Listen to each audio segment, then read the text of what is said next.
नमस्कार दोस्तों, पहाड़ी खबरनामा पर एक बार फिर आप लोगों का स्वागत है। और आज हम एक महत्वपूर्ण विषय पर चर्चा करने के लिए बैठे हैं। और आज का जो हमारा विषय है वो ये है कि पहाड़ के लोग जिस तरह से तमाम सोसाइटीज जो कि अपने आप को बैंक बताती हैं, वो जो है पहाड़ों के विभिन्न छोटे छोटे कस्बों में अपनी सोसाइटी का ऑफिस खोलते हैं और उसके बाद करोड़ों का चूना यहाँ पर लोगों को लग जाता है।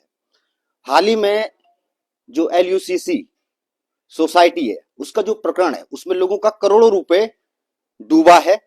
और ये पहला वाकया नहीं है कि पहली बार लोगों का पैसा डूबा हो।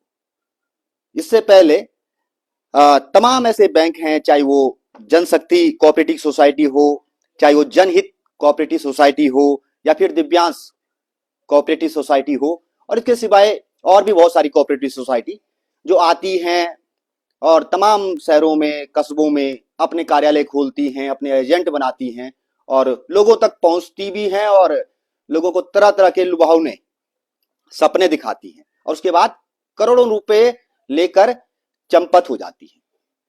और हाल ही में LUCC का जो प्रकरण सामने आया उसके बाद तमाम सवाल उठने खड़े हो गए हैं कि आखिर ये बैंक जो अपने आप को बैंक कहते हैं, हालांकि ये कोऑपरेटिव सोसाइटी है, ये कैसे जमीन पर काम करती हैं, कैसे लोगों भोले भाले लोगों को अपने जाल में फंसाती हैं।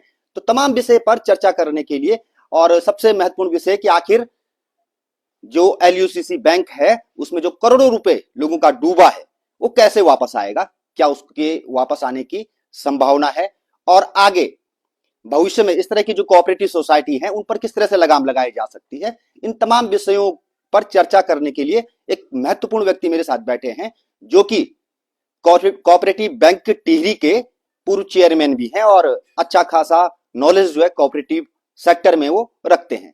तो उनसे हम इस विषय पर तमाम चर्चाएं करेंगे और जानने की कोशिश करेंगे कि इस तरह की जो ठगी होती है उससे कैसे बचा जा सकता है और जो ठगी के शिकार हो गए वो आप उनके पास क्या कुछ करने के लिए बाकी है। तो सबसे पहले स्वागत है रजनीकांत सूर्यराज जी, जो कि कोऑपरेटिव बैंक के पूर्व चेयरमैन भी रहे हैं टिहरी में। स्वागत है सर आपका। धन्यवाद। धन्यवाद शैलेंद्र भाई। आपने ये जो बहुत ज्वलंत मुद्दा उठाया है, ये इस समय की बहुत ज्यादा जरूरत भी है, जनता को जागरूक करने की भी और सरकार को चेताने की भी। आजकल ये जो अभी आपने कुछ सोसाइटियों के नाम बताए, मैं तो बड़े बड़े ताज्जुब में हूँ कि ये ऐसी सोसाइटी का जो संकल्पना हुई थी लोगों को जन सहभागिता से लोगों का विकास करने की ये कंसेप्ट थी, परंतु उत्तराखंड में क्या मेरे ख्याल से लगभग पूरे देश में ये कंसेप्ट बिल्कुल उल्टी हो गई।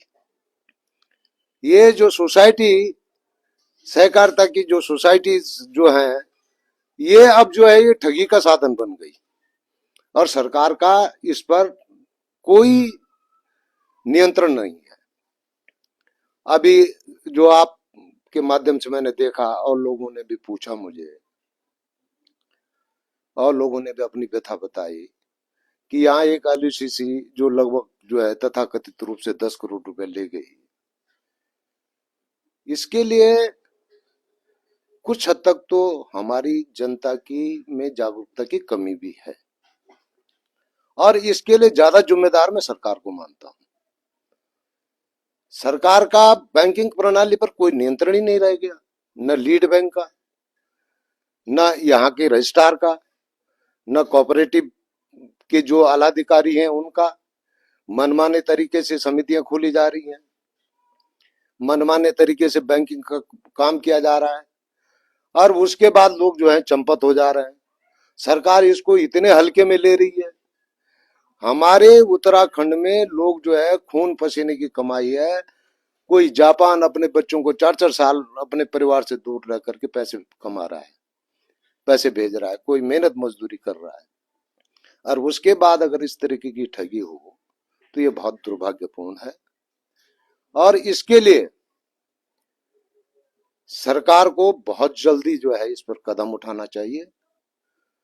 कुछ मैं आपको ये बताऊं, कुछ हमारे जो नेशनलाइज बैंक है वो भी अब वेलफेयर का काम कम कर रहे हैं और कमाई का काम ज्यादा कर रहे हैं।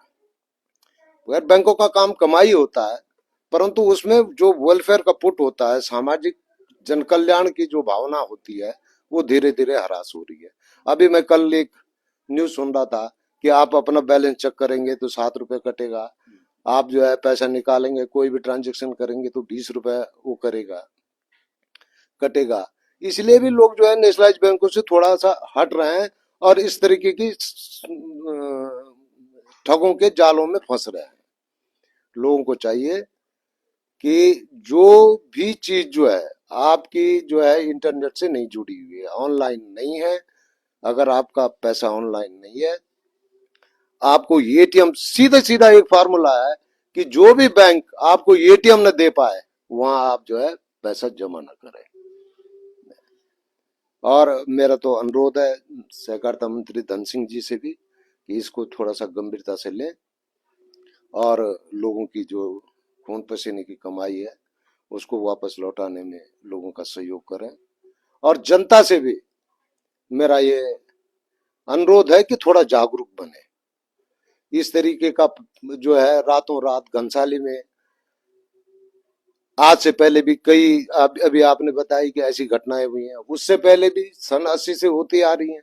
यही नहीं, लोग जो है सोने की ईंटों के चक्कर में भी फंसते जा रहे हैं, ठगी होते जा रहे हैं।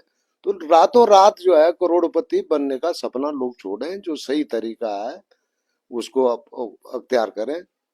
और मैं पुनः सरकार से अब जाकर मुझे मौका मिलेगा तो मैं भी माननीय सहकारिता मंत्री धन सिंह जी से इस संबंध में वार्ता करूंगा कि वो इसको जो है बहुत ही उससे लें। और यही नहीं, हमने जब हमने क्या, जो हमसे पहले भी थे उन्होंने गांव गांव में बैंकिंग प्रणाली देने के लिए कोऑपरेटिव बैंक के अंतर्गत सोसाइटियों में ही मिनी बैंक खोले। मुझे आशंका भी है, और आशंका नहीं, कहीं कहीं तो घोटाले सामने भी आ गए। मैं इस संबंध में भी रावत जी से बात करूंगा कि जैसे अमित शाह जी ने, जो हमारे सहकारिता मंत्री हैं माननीय अमित शाह जी ने भी यहाँ उद्घाटन किया था कोऑपरेटिव समितियों को कंप्यूटराइज करने का, परंतु वो काम अभी तक क्यों अधर में लटका हुआ है। एक चीज है सर, हम चरणबद्ध ढंग से बात करेंगे इस संबंध में कोऑपरेटिव सोसाइटी को लेकर के। सबसे पहले जो सवाल लोगों के मन में भी रहता है, और ये सवाल जरूरी भी है और वाजिब भी है, कि कोऑपरेटिव सोसाइटी जो निजी हाथों में है, निजी कोऑपरेटिव सोसाइटी जो निजी लोग जो है रजिस्ट्रेशन करके बनाते हैं, और एक सरकारी कोऑपरेटिव सोसाइटी जो जिले में बनती है, वो ऐसा काम क्यों नहीं कर पाती? लोग क्यों जो है निजी जो फर्जी तरीके से बनती हैं, जिन्होंने भागना है, उनकी तरफ क्यों आकर्षित हो जाते हैं? सरकारी सरकारी जो कोऑपरेटिव सोसाइटी वो क्यों नहीं एजेंट बना देती? मैं आपकी बात समझ गया। जिस भी संस्था में सोसाइटी लग गया वो निजी नहीं होती है। सोसाइटी का मतलब है सोसाइटी से बनना, समाज से बनना। तो जो चीजें समाज से बन करके होती हैं वो निजी नहीं होती हैं। निजी कंसेप्ट कंपनियों की हो सकती है। सोसाइटी की जो भी अवधारणा है वो सबको मिलजुल करके होती है। और कोई भी सोसाइटी अगर वो वास्तव में सोसाइटी है तो वो बिना रजिस्ट्रार के यहाँ या डीआर के यहाँ या ईआर के यहाँ जो भी उसका जे रिडक्शन है, अगर उसका जे रिडक्शन जो है जिला होता है तो ईआर के यहाँ रजिस्टर्ड होती है, मंडल होता है तो डीआर के यहाँ होती है, प्रदेश होता है तो रजिस्ट्रार के यहाँ होती है। अगर वो वहां रजिस्टर्ड है तो उस पर नियंत्रण का पूरा पूरा जिम्मेदारी भी और दायित्व भी कोऑपरेटिव डिपार्टमेंट का होता है। और अगर कोई फर्जी सोसाइटियों को बना करके इस तरीके के बड़े बड़े बोर्ड लगा रहा है, बड़े बड़े ऑफिस खोल रहे, बड़े बड़े उनके इश्तेहार आ रहे हैं, और उसके बाद भी अगर कोऑपरेटिव डिपार्टमेंट सोया हुआ है तो इससे ज्यादा दुर्भाग्यपूर्ण और क्या हो सकता है। जो एलयूसीसी का मामला, ताजा प्रकरण जो हमने देखा, उन्होंने तो इस मोदी जी के नाम पे, अमित शाह जी के नाम पे, कृषि मंत्रालय भारत सरकार के नाम पे उन्होंने कहा हम वहां रजिस्टर्ड हैं। तो किसी ने पूछताछ क्यों नहीं की कि आप जो है यहाँ किस उद्देश्य से रजिस्टर्ड हैं? यही प्रश्न मैं भी करना कहना चाह रहा हूँ। क्या प्रशासन को कोई भान ही नहीं था? क्या लीड बैंक की कोई जिम्मेदारी नहीं थी? क्या रजिस्ट्रार की कोई जिम्मेदारी नहीं है? ये लोग अपनी जिम्मेदारियों से भाग नहीं सकते। ये घटनाएं, ये नहीं कह सकते हम इसको राजनीतिक रूप में न लें, ये घटनाएं पहले भी हुई हैं। पहले कहीं ना कहीं जो अधिकारियों का ढुलमुल रवैया है, चाहे वो एडमिनिस्ट्रेटिव लेवल के अधिकारी हों, चाहे वो डिपार्टमेंटल अधिकारी हों जो बैंकिंग व्यवस्था से जुड़े हैं, इनका जो ढुलमुल रवैया है, ये कहीं ना कहीं ये लगता है कि कहीं एक आशंका भी पैदा होती है कि कहीं ये मिली भगत तो नहीं है। और अगर ये मिली भगत है तो ये तो समाज के लिए बहुत बहुत ही दुर्भाग्यपूर्ण है। और अगर ये मिली भगत नहीं है तो सरकार को इसे बहुत इनिशिएटिव लेना चाहिए। बहुत जो ऐसे बेईमान और ठग प्रवृत्ति के लोग हों, चाहे वो धरती में कहीं भी छुपे हों, उनको सामने लाना चाहिए। और गरीब जनता का पैसा, कमाई का पैसा जो लोगों का है, खून पसीने का, वो लोगों को वापस दिलाना चाहिए। एक विषय और उठता है कि हम जब 95 96 से लेकर शुरू करते हैं, जब कोऑपरेटिव में हिमाद्री ग्रुप था, अपेस इंडिया था, उसके बाद बहुत सारी कंपनियां आई। हाल फिलहाल में जो जनहित, जनशक्ति, दिव्यांश, इस तरीके की एलयूसीसी, तमाम कंपनियां आ रही। तो कैसे जो आम आदमी है, जो जो नहीं समझता इन चीजों को, वो कैसे पता लगाए इनमें जाकर के कि ये लोग जो है सचमुच जो है रजिस्टर्ड हैं और ये रजिस्टर्ड नहीं है, ये धोखा कर सकते हैं? कौन से कागज वो चेक करे? उनका कुछ ऐसा हो सकता नहीं, है क्या? देखिए, लोग अगर कागज चेक करना भी चाहें तो लोगों के पास ऐसी कोई प्रमाणिकता तो होती नहीं है, कोई ऐसा सटीक वो है नहीं। मैं एक बैंक खोलता हूँ और मैं एक फर्जी सर्टिफिकेट, आजकल तो वैसे भी एडिटिंग करके हो जाता है कि मैं सेंट्रल से रजिस्टर्ड हूँ या मैं वहां से रजिस्टर्ड हूँ, वो दिखा दें। भोली भाली जनता को आप किसी भी तरीके से बरगला सकते हैं। ये जिम्मेदारी जो है ये स्थानीय प्रशासन की होती है कि जब बार बार ऐसी घटनाएं हो रही हैं तो स्थानीय प्रशासन को, जिला प्रशासन को और बैंकिंग क्षेत्र से जुड़े हुए, चाहे वो नेशनलाइज बैंक हो, चाहे वो कोऑपरेटिव बैंक हो, चाहे लीड बैंक, हमारा जो स्टेट बैंक यहाँ लीडिंग कर रहा है, ये उनकी जिम्मेदारियां हैं कि वो इस पे सजग रहें, सतर्क रहें कि कोई फर्जी रूप से बैंकिंग व्यवसाय तो नहीं कर रहा है। और अगर कर रहा है तो, और अगर उनकी ये लापरवाही है तो ये बहुत ही निंदनीय है। इससे जो है लोगों का पैसा जो है डूब रहा है। लोग जो है ठगी का, बार बार ठगी का शिकार हो रहे हैं। कुछ तो, एक तो लोगों को भी समझ नहीं आ रही कि बार बार ठगा जा रहा है, फिर भी उस तरफ जा रहे हैं। और दूसरा, प्रशासन भी बिल्कुल निस्तेज होकर के सो रखा है। प्रशासन को भी लोगों को धीरे धीरे, बैंकों को कैंप लगाने चाहिए, लोगों को, अपने ग्राहकों को बुलाना चाहिए। जगह जगह जैसे स्वास्थ्य कैंप लगते हैं और जागरूकता जो अभियान चलाया जाता है, बैंकिंग सेक्टर में भी जागरूकता अभियान चलाया जाना चाहिए। जो मैं ये मानता हूँ कि तहसील स्तर पर अभियान इसमें चलना चाहिए और एक जिम्मेदारी तय होनी चाहिए। एक जो लीड बैंक उस तहसील के अंतर्गत, चाहे एसबीआई हो चाहे जो भी हो, उसके पास जिम्मेदारी सौंपी जानी चाहिए कि भाई जो भी सोसाइटी इस तरह की काम कर रही है, उनके कागजात चेक करें, उनका बैलेंस चेक करें, तमाम उनकी गतिविधियों पर नजर रखे। क्योंकि हमने देखा, चाहे देहरादून हो, चाहे रुद्रप्रयाग हो, टिहरी हो, तमाम जगहों से इस तरह की एलयूसीसी के मामले में तमाम, और महिलाएं खासकर सबसे ज्यादा शिकार महिलाएं बनी, जिनको आज अपने घर में ही जो ताने सुनने पड़ रहे हैं। तो अभी भी, क्योंकि ये घटना हो गई, इसके बाद भी बहुत सारे ऐसे सोसाइटीज हैं जो अपने आप को बैंक बताती हैं और आज भी काम कर रहे हैं, कलेक्शन ले रहे हैं। तो कैसे लगाम लगेगी इन पे? सरकार को ये जो है, अगर कोई एसडीएम कहे कि मैं स्टेट बैंक में जाकर के चेक करता हूँ, तो उनके पास इतना ज्यादा काम होते हैं। और ये तो सरकार को ही ऊपर से किसी को डिप्यूट करना चाहिए, या ये पावर जो है डेलीगेट जो है डीएम को, एसडीएम को, या जो उनके अधीनस्थ लोग हैं, उन लोगों को दे देनी चाहिए कि भाई आप जाकर के देखो, और उनके जो प्रमाण पत्र हैं, उनके जो रजिस्ट्रेशन है, उनको चेक करो कि कहीं ये फर्जी तो नहीं है। और अधिकांश बैंक फर्जी ही है, क्योंकि उससे पहले नेशनलाइज बैंक क्यों हुए थे? नेशनलाइज बैंकों की जो राष्ट्रीयकरण की जो भावनाएं थी, क्यों उभरी थी? इसीलिए उभरी थी कि उस समय भी बैंक जो है इस तरीके से घपलेबाजी कर रहे थे, और हम धीरे धीरे उसी तरफ बढ़ रहे हैं। जबकि पूरा देश डिजिटल हो रहा है और हम लोग जो है इस तरीके के बैंकों में पैसा जमा कर रहे हैं जहाँ की एक कंप्यूटर भी नहीं है, एक कैलकुलेटर है उनके पास खाली। तो ये कुछ हमारी कमजोरी भी है, और ज्यादातर प्रशासन की ये जो है लापरवाही है।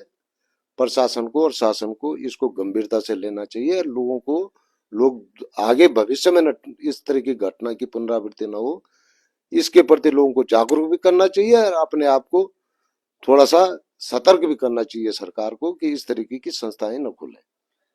सवाल ये भी उठता है कि जो लोग ठगी का शिकार बन गए, क्योंकि अकेले अगर हम घनसाली की बात करें तो घनसाली एक छोटा सा कस्बा और 10 करोड़ रुपए का करीबन देनदारी उस बैंक की यहाँ पर एलयूसीसी बैंक की है। ऐसी कंडीशन कुछ रुद्रप्रयाग में भी है। और पूरे उत्तराखंड की परिप्रेक्ष्य में अगर हम बात करें तो 200 करोड़ रुपए। 200 250 आपने हजार जो कई कई अमाउंट दावे कुछ भी हो सकती है, दावे इससे ज्यादा भी हाँ। हो सकती है। तो ये पैसा वापस कैसे आएगा? बहुत बुरी तरह लोग फंसे हुए हैं लोगों को। अभी तक तो मेरी समझ में नहीं आ रहा है। जैसे मैंने सुना जाना, मुझे तो पूरा इसकी जानकारी नहीं है कि जो एलयूसीसी ये जो संचालित कर रहा है, ये आदमी कहीं दुबई में है। सरकार उसको यहाँ से तो ला नहीं पा रही, विजय माल्या को तो ला नहीं पा रही है, नीरव मोदी को ला नहीं पा रही है अभी तक, न तो उसको क्या लाएगी। तो मुझे तो पूरी शंका है, पूरी आशंका है कि ये पैसा लगभग लगभग डूब चुका है। और ये सरकार के जागरूकता भी होगी, ये सरकार की जब अगर चाहे तो इसके बारे में मैं क्या कर सकता हूँ। वैसे जो मेरा अपना अनुभव है, मुझे नहीं लगता कि ये पैसा लोगों को वापस मिल पाएगा। लेकिन तमाम लोग केस कर रहे हैं, मुकदमे जो है डाल जगह जगह जो है एलयूसीसी के मैनेजमेंट पर हो रहे हैं। आपको लगता है कि उन मुकदमों से कुछ हल हो पाएगा? मुकदमा लोगों को केवल एलयूसीसी पे नहीं करना चाहिए, उस पर भी करना चाहिए जहां से ये लोग रजिस्टर्ड है। जिन लोगों ने इनको रजिस्टर्ड दिया उसको भी पार्टी बनाना चाहिए। अगर केंद्र सरकार ने इनको रजिस्ट्रेशन दिया है और बैंकिंग व्यवसाय का इनको अनुमति दी है, तो सरकार पर भी मुकदमा होना चाहिए, उन उन लोगों पर भी मुकदमा होना चाहिए, उन अधिकारियों पर भी मुकदमा होना चाहिए जो इनके निगरानी के लिए जिम्मेदार थे। एलयूसीसी पे मुकदमा करके क्या करोगे आप? वो तो दुबई में है, कौन लाएगा उसको? आज तो 8-10 साल हो गए, विजय माल्या तो आया नहीं, ये वो कैसे आ जाएगा? तो पार्टी पार्टी अगर लोग मुकदमा कर रहे हैं तो उन लोगों पर भी करना चाहिए जिन्होंने इनको तथाकथित रूप में ये प्रमाण पत्र दिए हैं बैंकिंग व्यवसाय करने के लिए। लेकिन वो तो नाम निकाल रहे हैं कृषि मंत्रालय से हम रजिस्टर्ड हैं। तो ऐसे में कृषि मंत्रालय का क्या देखते हैं आप? क्योंकि मैं ये भी समझना चाह रहा हूँ बैंक और सोसाइटी दोनों में क्या अंतर है, क्योंकि आप तो कोऑपरेटिव के आदमी हैं। क्या आपने तो देखा है सब कुछ, बैंक और सोसाइटी दोनों में अंतर क्या है? देखिए, सोसाइटी जो है वो बैंकिंग का काम भी कर सकती है। ऐसा नहीं है कि सोसाइटी बैंकिंग का काम नहीं करती है।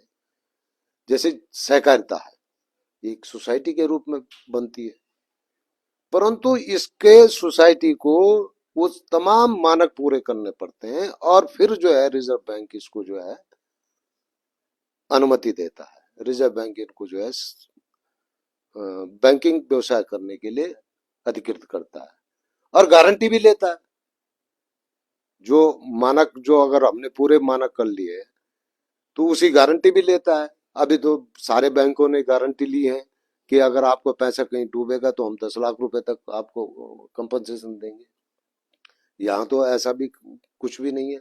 राष्ट्रीयकृत जो बैंक हैं उसमें अगर आपका पैसा जमा है तो क्या कह रहे हैं? 10 लाख रुपए तक के लिए वो इंश्योर्ड है। भले हमारा 1 करोड़ रुपया है, और कोई बैंक जो है डूबता नहीं है, ऐसा वैसे डूबेगा नहीं। कोई राष्ट्रीयकृत बैंक ऐसे नहीं डूबता है, मर्ज भले ही एक दूसरे से हो जाते हैं, परंतु अगर डूबता भी है, बाय द वे किसी कोई ऐसी दुर्घटना होती है, फिर भी सरकार ने जो है 10 लाख रुपए का इंश्योर्ड रखा हुआ है कि वो 10 लाख रुपए आपको देंगे। अगर अगर 10 लाख तक की अमाउंट आपकी है और ज्यादा भी है तो तब भी 10 लाख ही मिलेगा। जिस तरह से बातें हुई कि 200 300 400 करोड़ रुपए ये लेकर के चूना लगा कर लोगों को चला गया, तो क्या ऐसा सिस्टम नहीं है कि जिले की जो कोऑपरेटिव सोसाइटी है वो इन पर निगाह रखे कि आपके पास पैसा आ रहा है, आप लोगों का पैसा जमा कर रहे हैं, तो आप इस पैसे को यहाँ से बाहर ना ले जाएं, बल्कि यहीं पे उसका व्यवसाय करें जो कर सकते हैं? यही तो लुकोना है, यही तो कमी हुई कि नियंत्रण सहकारिता विभाग का इन समितियों पे है ही नहीं। और ये बिल्कुल पल्ला झाड़ दे रहा है सहकारिता विभाग। सहकारिता विभाग में लीड बैंक भी दोनों पल्ला झाड़ दे रहे हैं कि हमको इससे कोई लेना देना नहीं।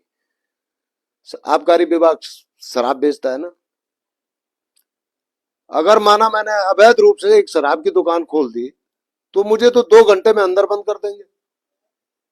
आपकी बैंकिंग प्रणाली इतना बड़ा 10-10 करोड़ 200-200 करोड़ रुपया आप बैंक में जमा हो रहा है, सहकारिता विभाग कह रहा है कि हमको कुछ पता ही नहीं है।